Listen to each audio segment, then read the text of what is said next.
Hello, hello. It's that time. The time we tap in and see what messages are for us today and for our greatest and highest good to help us, to inspire us, to motivate us, to love and support us, and all that jazz. Okay, let's see what the runes, have for us. Something like manas, an alert connected to your intuition, seems like. Meerkat, humanity, intelligence, awareness, society, and learning. The keenly intelligent meerkat finds joy in family and kin. Each individual contributes their own strength to the betterment and success of the clan and society. Lessons learned by one generation are then passed down to those that follow, continuing to strengthen and protect the clan. As much as Meerkat speaks of the joy of clan and kinship, this rune represents the rational mind and intelligence rather than emotion and instinct. When you're presented with this rune, it is time to leave emotions behind and return to the rational. It references the seed of divine intelligence in the human soul and our united collective potential. This is a time for the mind, memory, and learning. Okay. Yeah, that's interesting because my dream, I had family. There's lots of relatives and family involved or around, but none, like, it seemed more ancestral because, there's only a few of them that I was recognizing. I do have a big family. I mean, ancestrally, I guess we all have a big family, but I have 6 uncles. Well, I guess 7 uncles and 4 aunts, if you count both sides. And then all of their kids.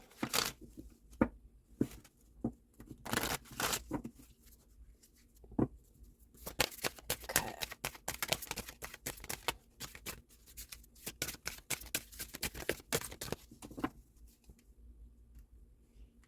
We've got, that one. Divine Spark. Openness. The energy of openness helps you take an open and honest look at yourself. Quite often, we have all kinds of saboteurs working against us at the subconscious level, thus preventing us from feeling what really occupies us. This energy helps us to recognize this and to experience ourselves at a deeper level. Take up the challenge to speak your own truth. Okay, don't you sometimes want to say what you think, even when it sounds strange and it makes you wonder where it comes from? Take up the challenge and do so. You might notice that you are not the only one with this experience. Isn't that a nice feeling? You aren't crazy. You're still a normal human being. Just put your sense of shame away. Some people might look at you strangely, but you need only explain to them that this is your truth. Nothing is wrong with that. Even better, they might be interested in what you have to say because they are not imposing their own truth at that time. The truth is an evolutionary process. It is not a fixed thing. Trying to listen to one another, and you might learn from one another. To respect each other on a small scale might lead to big, beautiful things. So what I'm getting is this is a twofold thing, speaking your truth while also allowing others to speak their truth, right? When somebody's speaking to you and you recognize that it's different from your own truth, it's okay. You don't need to correct them or impose your truth upon them. I think it's just as important to receive another's truth as it is to have your truth be received, if that makes sense. And this relation to kin and family, it's like, maybe you come from a family who didn't know how to hold another's truth when it was different than theirs, or you didn't, maybe because you had a huge family, you didn't have an opportunity to have your truth be heard, or, maybe they were all ADHD and nobody could hold their attention long enough to hear someone's truth. But we're brought into this life with the people, places, and the circumstances purposely, right? We chose the path that we're on, and we're meant for great things in abundance here, destiny, and all of the things.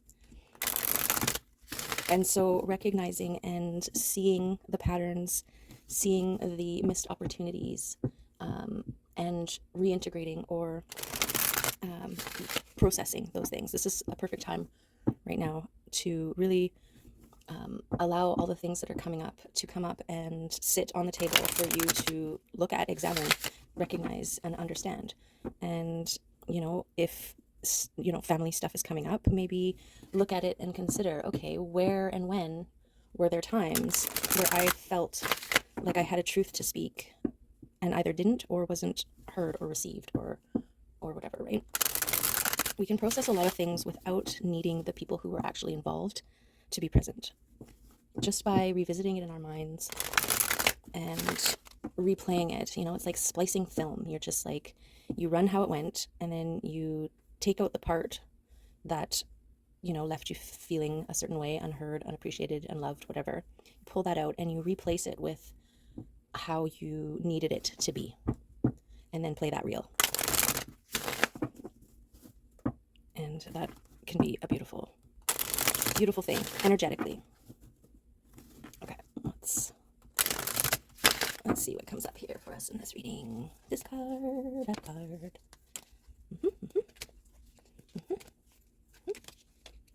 Okay.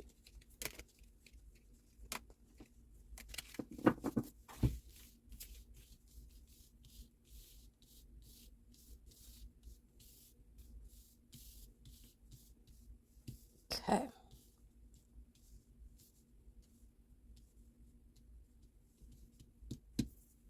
What is surrounding the steps from the past, reaching a goal, ego and pride, doubts and fears, things holding back, and things happening behind the scenes, boundaries, boundary setting, creating fast-moving energy. Okay. We've got consolidating and the devil, doubts and fears, and we've got the chariot and stability, blessings, joy.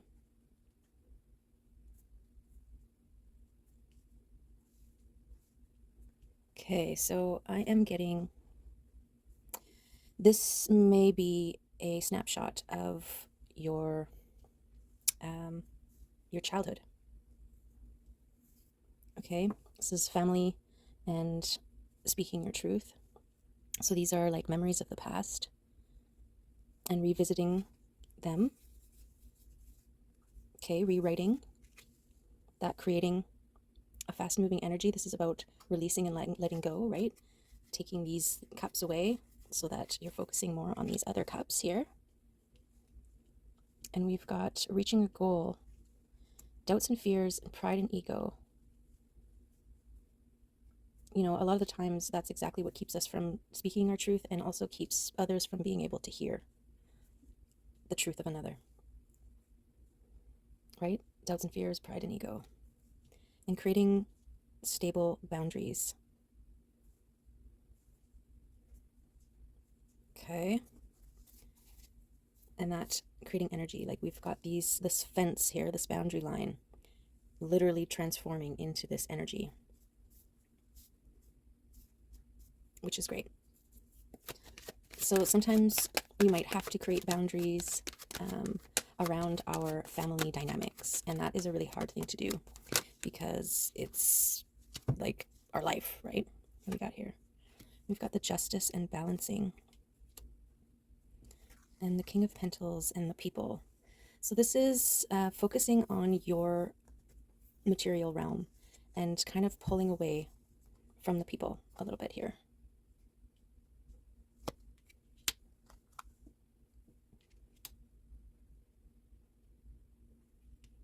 Maybe this is here.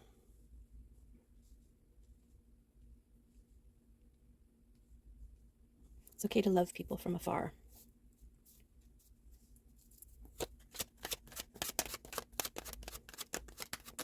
Yeah, there's a lot of things that are going to be coming up right now because it's a perfect opportunity to let go, right? It's like the death of the old for the birth of the new, the spring.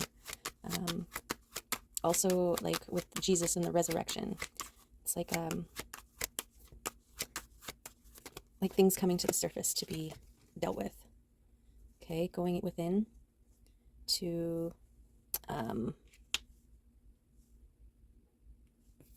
meditate, to ground, to connect the higher versions of self.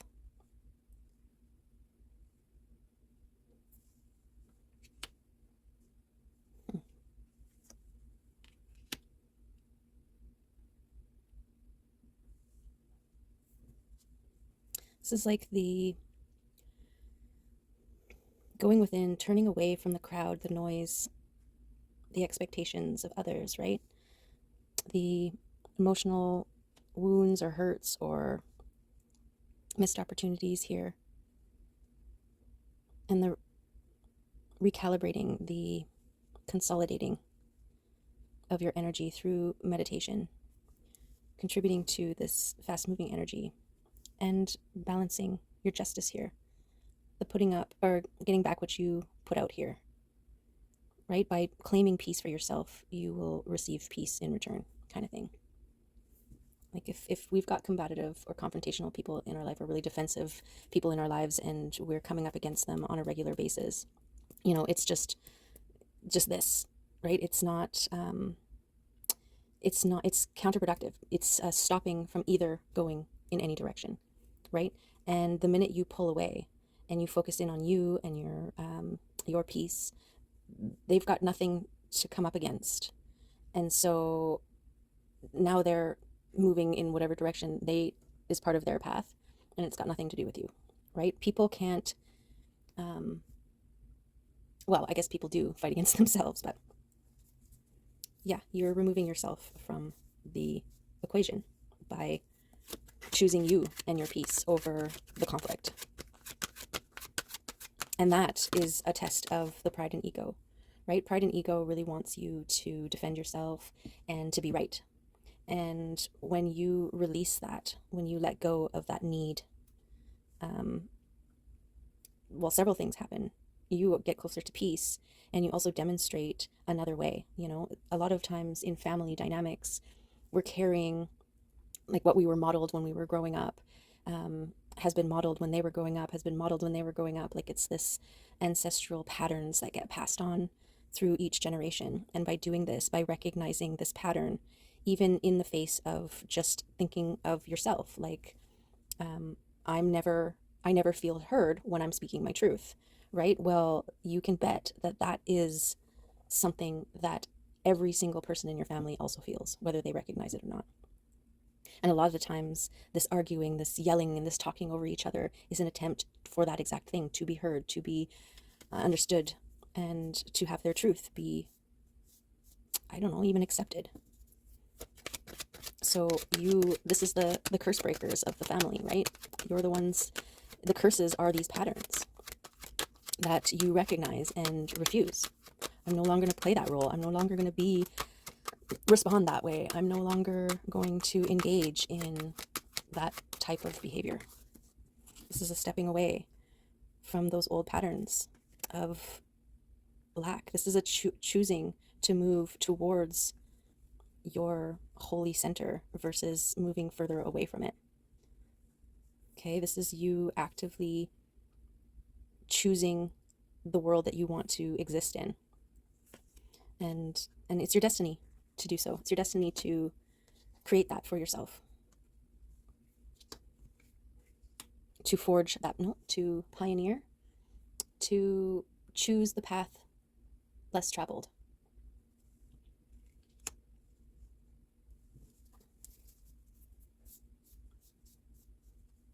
That's your destiny. This is you taking the swords away that are limiting your movement. This is like pride, nope. Ego, nope. Get those out of there. They're holding me back.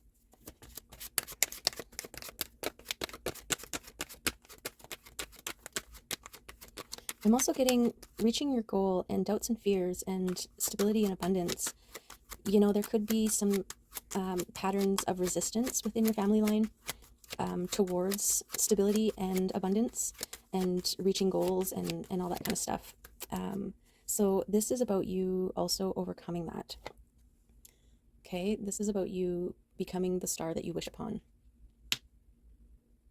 Recognizing that you're a star, believing in the power and the magic, right? This is part of the stabilizing yourself and becoming a master within your own realm, right? He plucked the star out of the sky.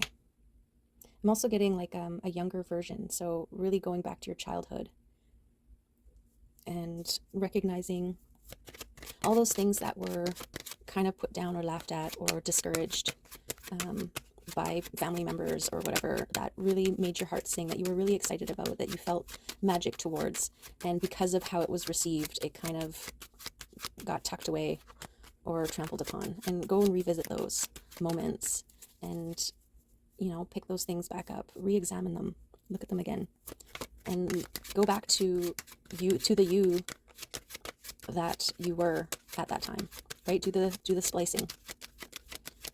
How different would your life look if somebody responded differently to those things? There's the transformation. Okay, these are all steps to your transformation here. The work that you do, creating boundaries, meditating, balancing, removing the obstacles, removing the things, the patterns that no longer serve you. This is the transformation process.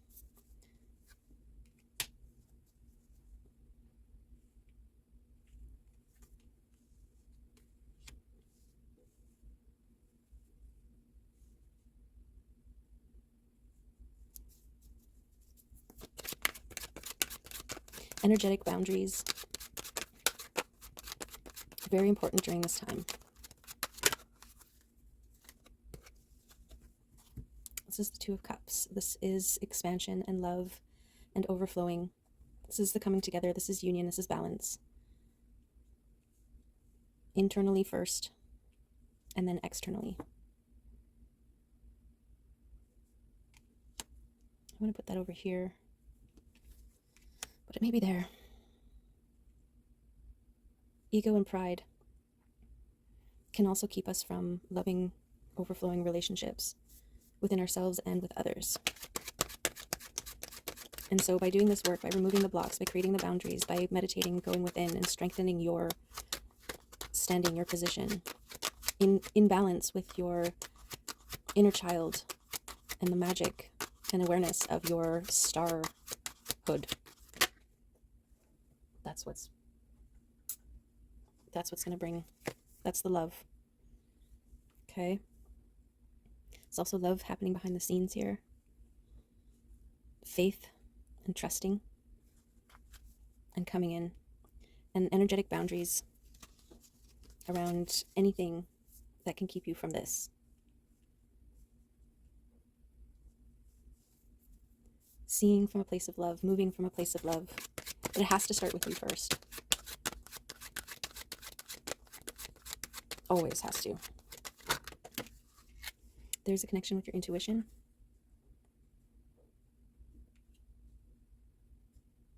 Okay, your intuition might exactly be the thing that is helping you stay the course here. Choose love over all else. Choose peace. Choose the transformation process.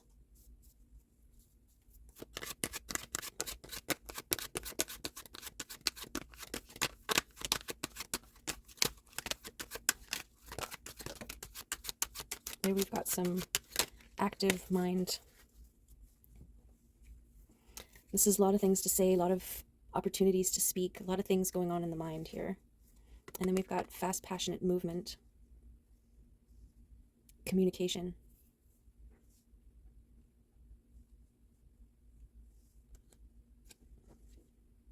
Which may or may not be connected to this love, this union.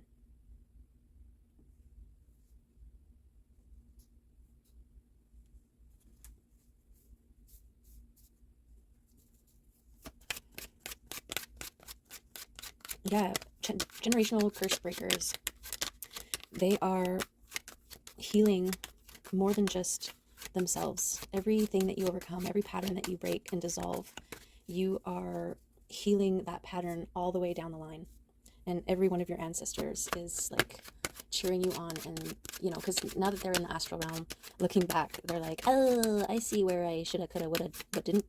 And they're seeing you do it. And so they're like, yay! And that's why there's always like this ancestral abundance, right? It's because they want to celebrate you. It's like a karmic cord that you transmuted into a sliver of gold. And that thread goes all the way back, right? This is independence. So you could be the kind of person who broke the curse of codependency, because this one speaks of independence. And, a lot of big families, there's like a codependent situationship that arise or develops, this need of the other. And, like, I know some people have grandparents who stayed together because that's just what you did, right? Because they couldn't imagine life not having someone take care of them. I mean, it wasn't too many generations ago when women were not valid without a man, right? So it was like a forced codependency. And we've definitely moved to a time where we don't have to be dependent on another in that way anymore. And so by claiming that, by not settling for anything as long as it's keeping a roof over your head and food on your table, that in itself is a breaking of a pattern, right? That's an independent move. So, like, holding out for love, for something real, overcoming the fears and the doubts of your ability to do so. And there's your ancestors all in a line watching you, this bright light in the center, shining and breaking all these curses, and each one of them, contributing to the whole in celebration. Beautiful. I'm going to put that right here. Okay, your family, your ancestry, you stable in this realm, choosing love, choosing balance, choosing wholeness,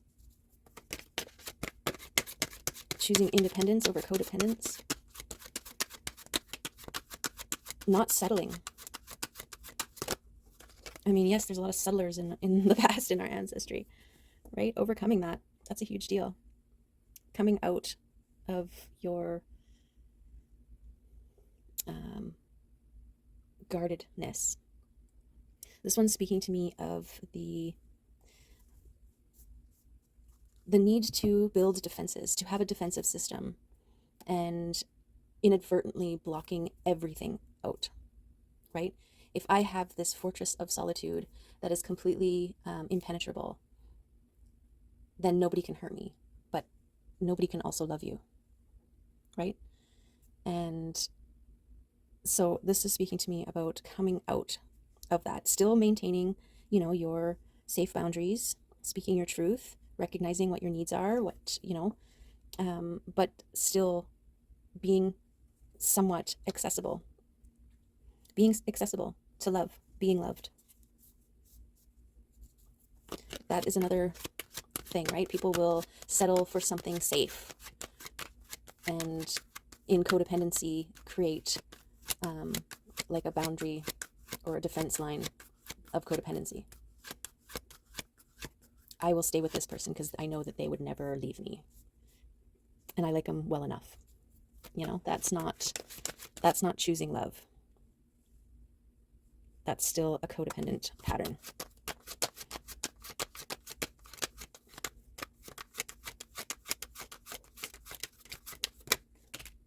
This is grounding, going within, balancing all of the planes, the physical, the emotional, the mental, and the spiritual planes.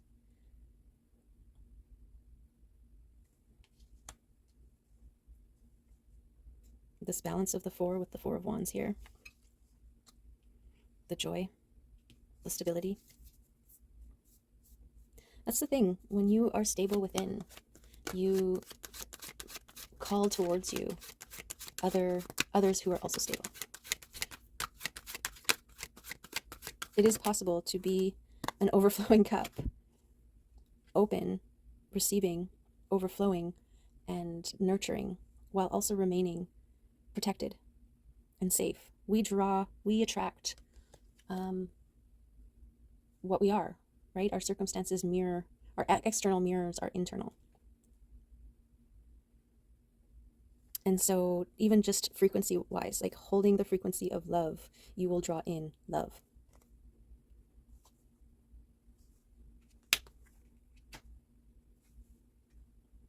And also, what's meant for you will never pass you by. So you being destined for a great, beautiful love,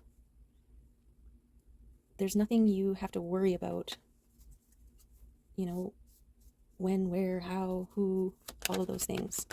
The state of allowing, this grounded, meditative connection, that's all you have to do. Be the love you wish to see in your world. And allow the universe to surprise, shock, and delight you with its revelation.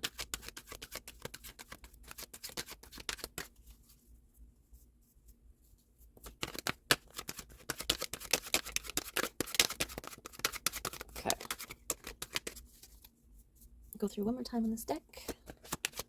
Move on to another one.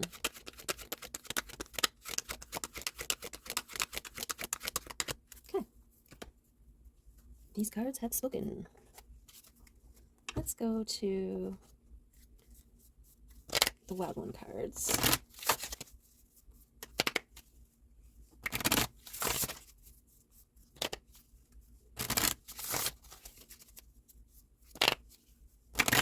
Let's see who wants to come out.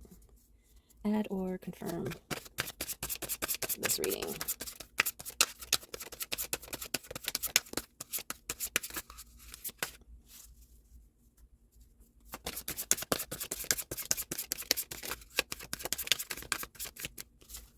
Anybody?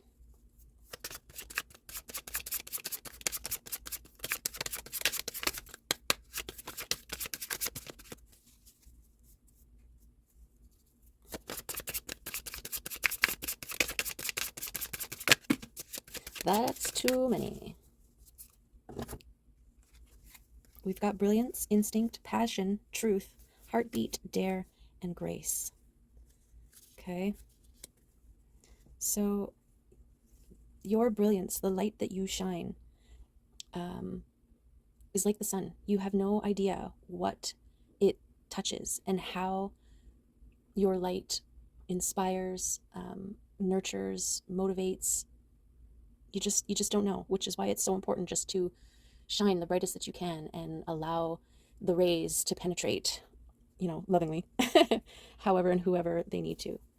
Okay, this is instinct. This is trusting in your instincts and your intuition. This is a connection to your inner self. Okay, and I'm also getting a sense of like your root chakra, the grounding, the body movement, somatic movement. We've got this passage. This is you moving. This is like the death and rebirth of self. And every time your old version dies and your new one is born, it takes a step into your new version's life. That is a passageway. And we move through many, many passageways. This is the speaking your truth. This is being authentic. This is everything that we talked about at the beginning, right? The importance of discernment between when it's time to speak your truth and when it's time to receive the truth of another. Okay, and leading with the heart. Always, always leading with the heart. The heart and your nervous system is a very good indicator. If you're talking to somebody or you're in an environment where your heart is palpitating in a strange way, and your nervous system, this is why it's important to trust your instinct. When you feel the urge to leave, right? Okay, and this is the dare. This is the dare to move forward. This is the dare to break the patterns, to take the path that hasn't been taken. This daring, this courage, it's so vital to any pioneer, right? Like you're moving in two directions that are unknown. And the risk of it leading nowhere is just as high as the risk of it leading to a gorgeous secret oasis, right? And you're not going to know either way unless you dare to try, dare to tread, dare to journey, dare to go. Okay, and then finally the grace. This is giving me that inner peace of, when you do dare to leap in a direction and it ends up being a dead end, how you receive that dead end. That's where your grace is, right? There's no blame, there's no shame, there's no, oh, you dumbass, you went the wrong way, It's all just like, oh, okay, well, right? You keep going. you turn around and go back the other way and try a different way, right? And eventually you will find your secret oasis. And that's also in with confrontational people and choosing your peace over confrontation, your peace over needing to be right or needing to be heard. Some people just cannot, are unable to receive another's truth, and there's no reason why you need to extend any energy speaking your truth to those people, right? I just got shown that clip from, oh, I forget what movie it is. Jack Nicholson says it, "You can't handle the truth." Some people just can't handle the truth. And, you know, there's a time and a place. There's a time and place where, too bad, this is my truth, here it is. And there's a time and place where it's like, yeah, you know what? I'm just going to save my energy and I'm just going to choose peace over conflict. You know, people who have their ears shut off and they just need to be heard. They talk over you. They're not listening anyways. So you're just emptying your cup for nothing. So knowing your truth and trusting in your instinct on when to share it, speak it. Okay. Let me see if any of these cards want to come out from this deck here.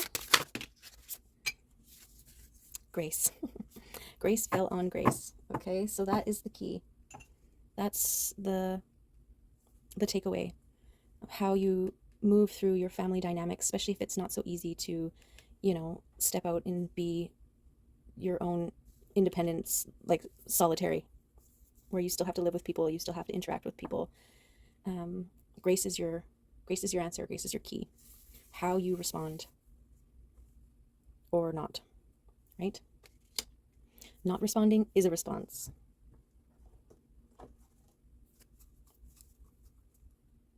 And not taking things personally.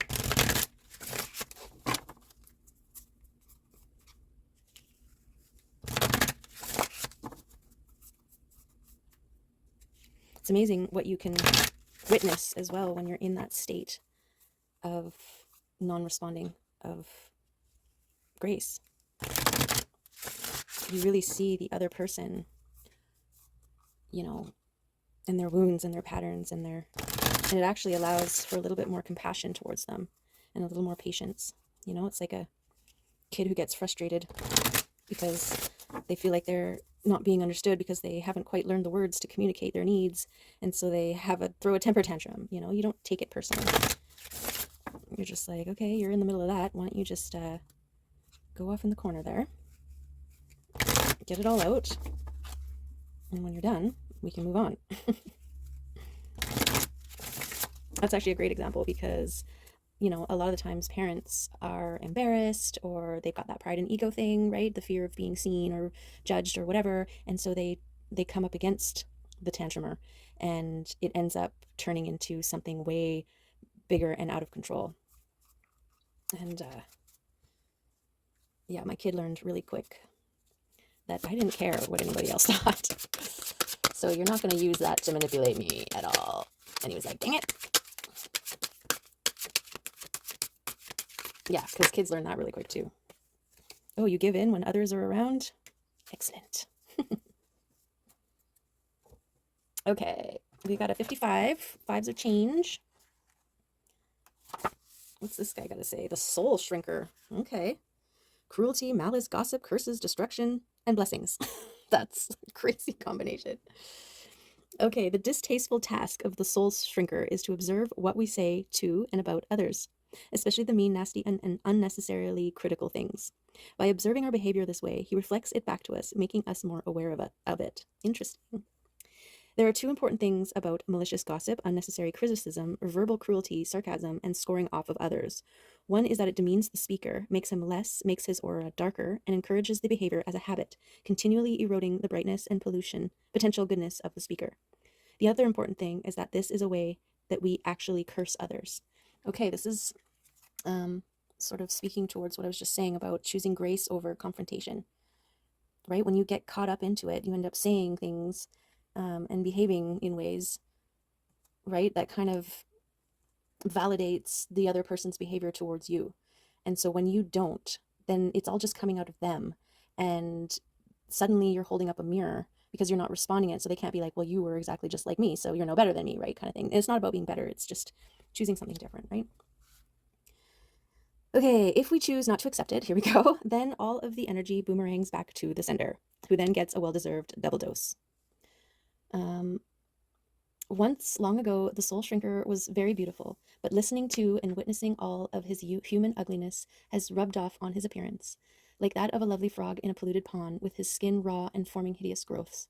His heart is compassionate and anguished. His heartfelt wish is that we learn right speech and right thought. Every wicked thing a human says makes the soul shrinker more ugly. Every time a human learns this lesson, the soul shrinker becomes a bit less ugly. As you can see, humanity as a whole has a lot of work to do on this. Aww. Okay, so critical and malicious thoughts and words are having a detrimental effect on the situation and the people involved in it.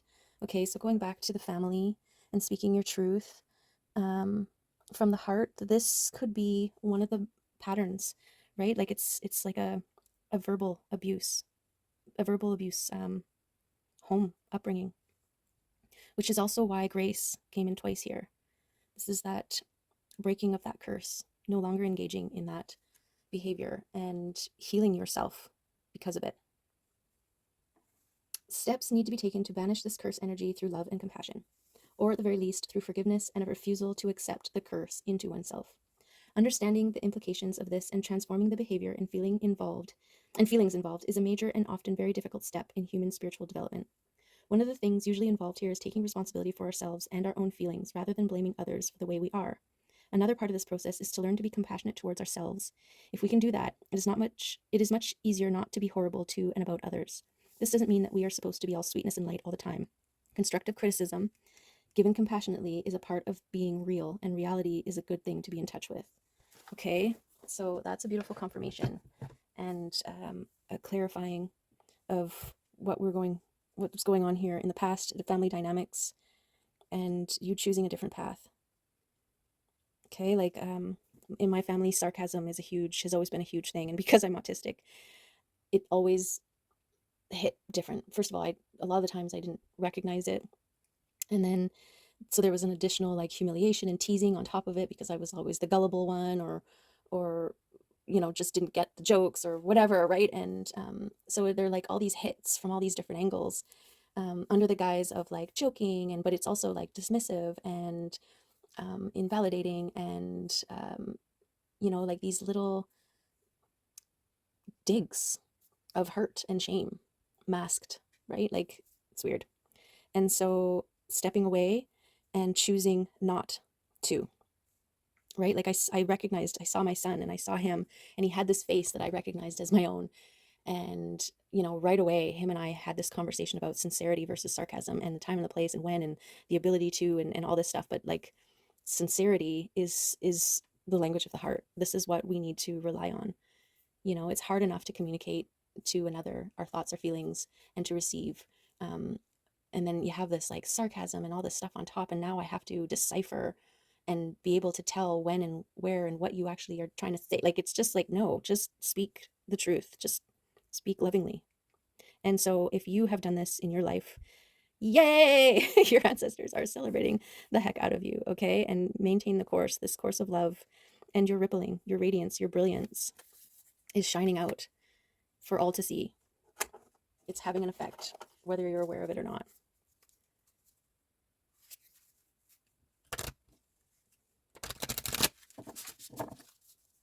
Okay, let's see if one of these kitties want to come out.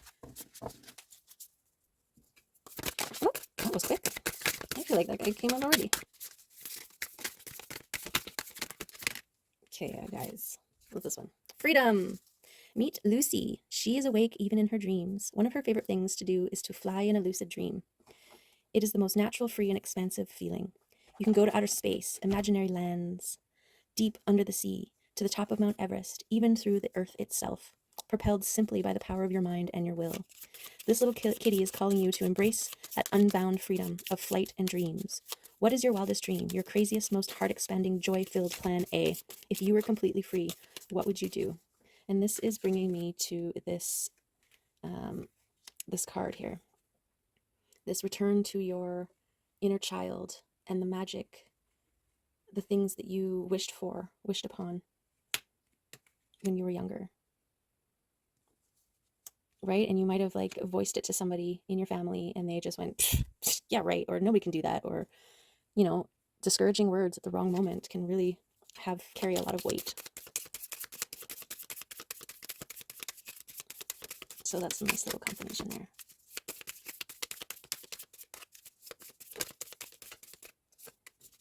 Truth comes out again, and grounding. Selflessness and detachment, yes. Detachment is the way to survive those confrontations with family members. They're looking for an opponent. And by detaching yourself, grounding, responding with grace, or maintaining a state of grace, you are declaring yourself as not an opponent. Okay. I find true joy in the service of others when I give lovingly and generously with only the other interest in mind. So this one here, this isn't regardless, right? This is staying in a place of loving generosity, but you also are creating boundaries, right? You're not giving the selflessness. I have such a hard time with this one. Not the selflessness part, but this. It's like no matter what, give to others. And yes, but also there are so many people who will take and be abusive back to you. Right? And it's not like those people don't deserve it. It's just you need to be more mindful of what and how you are giving to those people. Okay? And by centering yourself, by grounding, by meditating, this is how you connect back to your heart and can take steps and movements in a safer, loving way. Okay? There you have it. That's the reading for today. Hope there was some good stuff in there for you that you can take on your path. This is a really good time to allow those things that come up to come up, observe them, look at them, figure them out, re-splice the film if need be, and, revisit those versions of self and heal them. Okay? There you go. Thanks for being here. I'm grateful for you, and have an awesome rest of your whatever you're doing. Okay, love you. Bye.